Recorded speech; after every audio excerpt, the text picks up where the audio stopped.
मुसलमानों को पीट देना और सामाजिक बहिष्कार के मुद्दे भारत में ज़ोरों पर हैं ही, मगर मारने वाले ने चिट्ठी लिखी है कि माहौल तनावपूर्ण है, हालात को काबू में लाना होगा। हंसिए, खूब हंसिए, क्योंकि ये लोकतंत्र पर चुटकुला जैसा लगता है।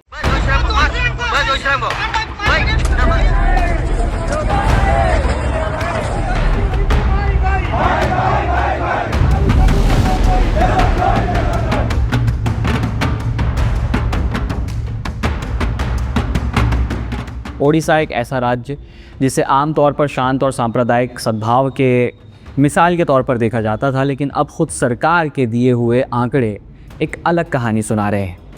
ओडिशा के चीफ मिनिस्टर मोहन चरण मांझी ने असेंबली में लिखित जवाब देते हुए बताया है कि जून 2024 से लेकर अब तक राज्य में 54 सांप्रदायिक दंगे और 7 मॉब लिंचिंग के मामले आए हैं। सबसे ज़्यादा दंगे बालासोर डिस्ट्रिक्ट में रिपोर्ट हुए, जहां 24 मामले, 24 हादसे, इंसिडेंट दर्ज किए गए हैं। उसके बाद नंबर आता है खुर्दा डिस्ट्रिक्ट का, जिसमें राजधानी भुवनेश्वर भी शामिल है, जहां 16 कम्युनल क्लैशेस हुए। सरकार का कहना है कि इंटेलिजेंस सिस्टम को मजबूत किया गया है और जो भी लोग सांप्रदायिक सद्भाव बिगाड़ने की कोशिश कर रहे हैं उनके खिलाफ सख्त एक्शन लिया जाएगा। यानी कि KFC मुर्गियों को बचाने की बात कर रहा है। लेकिन इस जवाब में एक ऐसी घटना का जिक्र नहीं था जिसने अक्टूबर 2025 में पूरे राज्य को हिला दिया था। दुर्गा पूजा इमर्जन के दौरान कटक में भड़की हिंसा, जिसने पूरे शहर को 3 दिन के लिए कर्फ्यू के साए में ढकेल दिया था। रिपोर्ट्स के मुताबिक इमर्जन प्रोसेशन के दौरान एक झगड़ा हुआ और बाद में हालात इतने ख़राब हो गए कि विश्व हिंदू परिषद के कुछ कार्यकर्ता पुलिस से भी भिड़ गए थे। इस दौरान तोड़फोड़ और आगजनी की भी खबरें सामने आई। अलग अलग जगह से अलग अलग मकामात पर सरकारी आंकड़ों के मुताबिक अब तक लगभग 300 लोग गिरफ्तार किए जा चुके हैं। लेकिन हैरानी की बात यह है कि आधे से भी कम केसेस में चार्जशीट फाइल हुई है। यानी कि 70% केसेस अभी भी ऐसे हैं जिसमें चार्जशीट फाइल नहीं हुई। पिछले 20 महीनों में ओडिशा के कम से कम 6 शहरों में कर्फ्यू और इंटरनेट शटडाउन लगाया गया। कम्युनल टेंशन के बाद इन्हीं इंसिडेंट के बीच कुछ ऐसी लिंचिंग्स भी हुई जिन्होंने समाज को झटका दे दिया है। 24 दिसंबर 2025 को संबलपुर डिस्ट्रिक्ट में 19 साल के बंगाली मुस्लिम माइग्रेंट वर्कर जुएल राणा को भीड़ ने सिर्फ इसलिए मार दिया क्योंकि उसे बांग्लादेशी कह दिया गया था।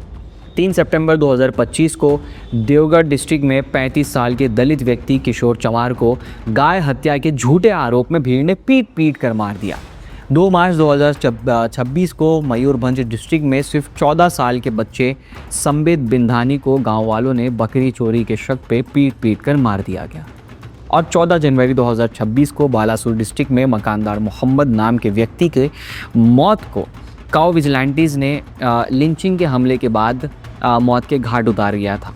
सरकारी अधिकारी खुद मानते हैं कि कुछ घटनाएं शायद रिपोर्ट ही नहीं होती, क्योंकि कई सारे विक्टिम्स डेली वेज वर्कर्स होते हैं, रोज़मर्रा कमाएंगे तो खाएंगे, जो पुलिस तक पहुंचने से घबराते हैं। अपोजिशन पार्टीज़ का आरोप है कि राज्य में हेट क्राइम्स और कम्युनल टेंशन्स बढ़ रहे हैं, खासकर तब से जब जून 2024 में बीजेपी ने ओडिशा में पहली बार अपनी सोलो सरकार बनाई।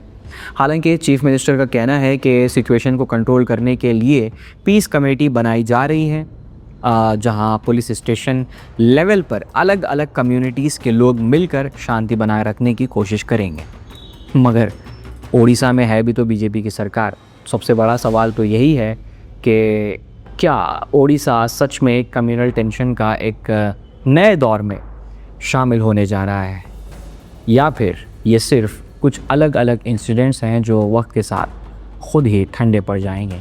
और जब एक राज्य में दंगे, लिंचिंग, कर्फ्यू और इंटरनेट शटडाउन के एक साथ कई सारे मामले लगातार दिखने लगें तो फिर सवाल सिर्फ कानून व्यवस्था का नहीं रहता, बल्कि समाज के मुस्तकबिल का भी हो जाता है।